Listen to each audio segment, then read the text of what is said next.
MJB, but you can call me Captain or Sir.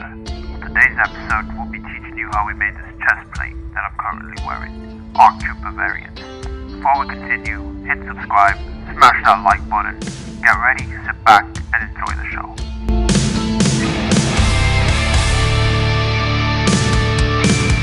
First thing you're going to need is your 3D files. Galactic Armory is probably going to be your best bet for movie accurate STLs.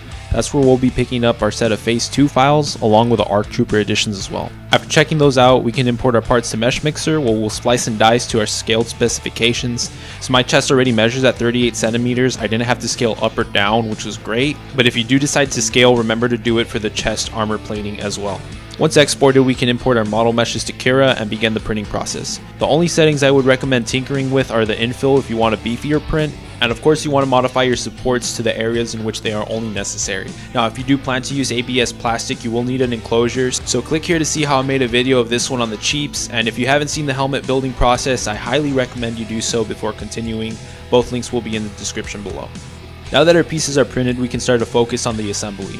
I did have a lot of leftover supplies from the previous build, but I did stop at my local Walmart for some Velcro, body filler, fiberglass resin, sandable filler primer, another cheap paintbrush, and Rust-Oleum clear gloss. Other materials you might need are acetone and sandpaper. When you're ready, let's take our pieces outside and have at it. Taking a piece of our torso to the sandpaper, make sure you file on a flat surface, enough to roughen up the edges but not enough to eat through the plastic. Once our pieces seem to make a tight fit, we can mix our acetone with scraps of ABS to make our glue. Now this glue will essentially dissolve the plastic and when it dries solidify to one piece, creating a chemical weld between our pieces. Apply the sludge with a small paintbrush to the sides that will be joined. The pieces should weld instantly, but keep them pressed together for about 2 minutes before attaching more to the other sides. This is also a good time to apply the slurry to cracks and seams or other vulnerable parts in the armor. You might notice that there's a good amount of warping on my prints, and that's why it's highly recommended that you use an enclosure. Initially, your results should be similar to this, and if scaled properly, the armor should fit snugly and comfortably wrap around our chest as well as our floating ribs. From here I want to focus on the large gap in the epigastric quadrant. I figured out that filling out our deformations with scrap ABS and slurry tends to be the best way to address these areas. When everything seems to be patched up, we can finally start applying our Bondo. The best advice I can give is to cover the whole front facing chest plate in a layer of Bondo and then sand with 180 to 220 grit sandpaper.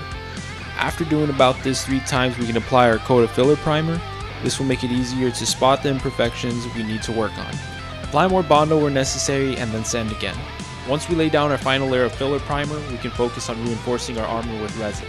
Start by filling the plastic dish up to the brim line with resin and then adding about 10 drops of hardener. Mix for about 1 minute with a popsicle stick and using our paintbrush, coat the back of the chest with the resin. I found that allowing 24 hours to dry gave the best results. Now we can start the painting process. Spraying smooth and even layers of flat black over the primer should get us results like this. Now a lot of people would stop at this stage, but in Battlefront 2 we can tell that the Umbra Trooper has a glossy paint scheme. Plus we need to seal the paint to protect our armor from cracks and chipping.